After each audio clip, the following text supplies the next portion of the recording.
Kapan pandemi ini akan berakhir? Ini pertanyaan saya, Anda, kita semua. Para ilmuwan mengatakan pandemi akan berakhir saat semuanya sudah divaksin. Dan ilmuwan di dunia saat ini tengah berlomba menemukan vaksin COVID-19 karena ini menjadi kunci akhiri pandemi. Dengan cara seluruh manusia di dunia sudah divaksin. Pencarian vaksin bisa bertahun-tahun, tapi para ilmuwan sekarang gaspol untuk menemukan vaksin untuk COVID-19. Kita lihat sekarang ya. Semua berlomba. Oke. Berlomba temukan vaksin Corona. Kita lihat sampai di mana sebenarnya kita sekarang, dunia sekarang. Data dari World Health Organization, WHO, ada 138 kandidat vaksin sedang dalam uji praklinis. Uji praklinis ini diuji di laboratorium, disuntikan kepada hewan, biasanya tikus atau monyet. Bisa lolos, bisa gagal. Normalnya tahap ini 1 hingga 2 tahun. Lama ya. Dan kemudian berikutnya kita lihat, setelah lolos uji praklinis langsung ke uji klinis. Fase 1, uji klinis ini saatnya vaksin disuntikan ke manusia. Virus yang dilemahkan dimasukkan ke manusia. Fase 1 adalah diuji kepada sekelompok kecil orang. Biasanya jumlahnya kurang dari 100. Ya, biasanya jumlahnya kurang dari 100 dan saat ini sudah ada 17 kandidat vaksin sedang dalam fase 1, uji klinis fase 1. Kemudian di fase 2, kalau sudah lolos fase 1, fase 2 sekarang. Fase 2 ada beberapa ratus sukarelawan, ada 9 kandidat vaksin sedang diuji di fase 2. Kemudian lolos fase 2 ke fase 3. Fase 3 saat ini sudah ada 4 kandidat vaksin menjalani fase 3 atau sedang akan menjalani fase 3. Ini melibatkan ribuan orang ya. Jadi ribuan orang kemudian akan disuntikan virus yang sudah dilemahkan atau vaksin ini.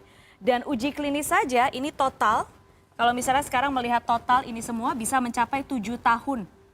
Oke? Uji dari praklinis hingga uji klinis itu bisa sampai 7 tahun. Tapi karena sekarang semuanya gaspol, kemudian teknologi semakin maju, sampelnya banyak, jadi target ambisius para ilmuwan 12 hingga 24 bulan saja. Apakah sudah selesai di sana? Belum dong, belum selesai. Masih ada proses lanjutan.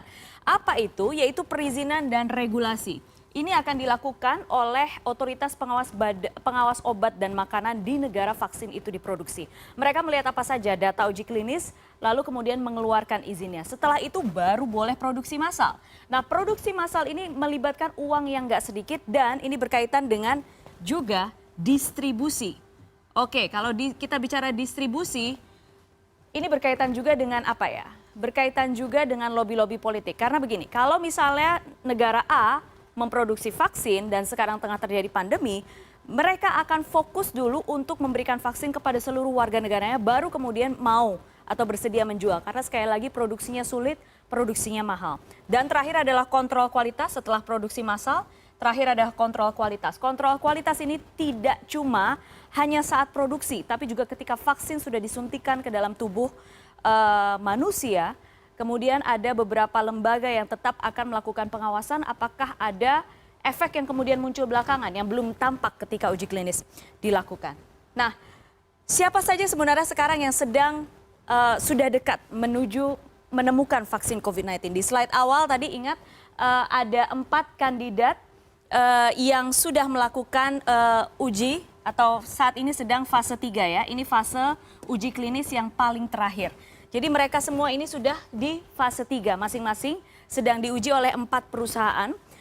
Saya urutkan ini berdasarkan abjad ya. Kenapa semua pertanyaan gini? Kenapa semua berlomba-lomba temukan vaksin? Karena ini tidak cuma hanya soal menyelamatkan nyawa manusia, yang itu tentu saja penting, tapi juga soal pride sebuah negara ya. Kalau ketemu vaksin itu berarti hebat. Pride sebuah negara dan tentu saja perusahaan penemu vaksin akan cuan. Duitnya bakal banyak, bayangin kalau misalnya vaksin kemudian dipesan oleh seluruh dunia, miliaran kemudian jumlahnya, pasti duitnya bakal banyak. Oke, yang pertama adalah AstraZeneca di Inggris. AstraZeneca bekerja sama dengan Universitas Oxford. Mereka sedang menyiapkan uji klinis tahap 3 dan rencananya akan dilakukan di Amerika Serikat ya. Lalu berikutnya Moderna di Amerika Serikat base-nya. Akan mulai fase 3 27 Juli ya. Ini Moderna mulai 27 Juli. Oke. Dan mereka akan merekrut 30.000 orang relawan. Banyak ya, 30.000 orang relawan. Tidak semuanya akan diberikan vaksin, tapi kemudian ada juga yang disuntikan placebo untuk sebagai fungsi kontrol istilahnya. Berikutnya ada Sinovac di Tiongkok, Sinovac ini termasuk yang pertama melakukan uji eksplanatori vaksin. 28 Januari sudah mulai penelitian karena memang sekali lagi outbreak-nya juga berada di sana. Dan dalam waktu dekat akan menguji klinis, mereka akan menguji klinisnya di Brasil ya. Karena kita tahu Brasil kasusnya masih sangat tinggi dan mereka akan menguji klinis di Brasil. Kemudian yang terakhir adalah Sinopharm di Tiongkok. Sinopharm akan melakukan uji klinis tahap ketiganya bulan Juli dan melibatkan 15.000 orang di Arab Saudi. Menarik ya, di Arab Saudi. Oke, jadi pertanyaannya sekarang, ini dia pertanyaan kita semua. Kapan vaksin tersedia? Oke, kita lihat. Sekarang 2020 ya. Oke, sekarang 2020, 2021, 2022. 2020 kita ada di sini, bulan Juli ini pertengahan ya. Pertengahan idealnya setelah ada vaksin, tetap setelah vaksin approve nih, tetap ada pengujian hingga 12 sampai 18 bulan untuk memastikan dan antisipasi efek ya. Nah kemudian katakanlah ini 2020 sekarang, katakanlah proses berlangsung sampai 2021 awal gitu.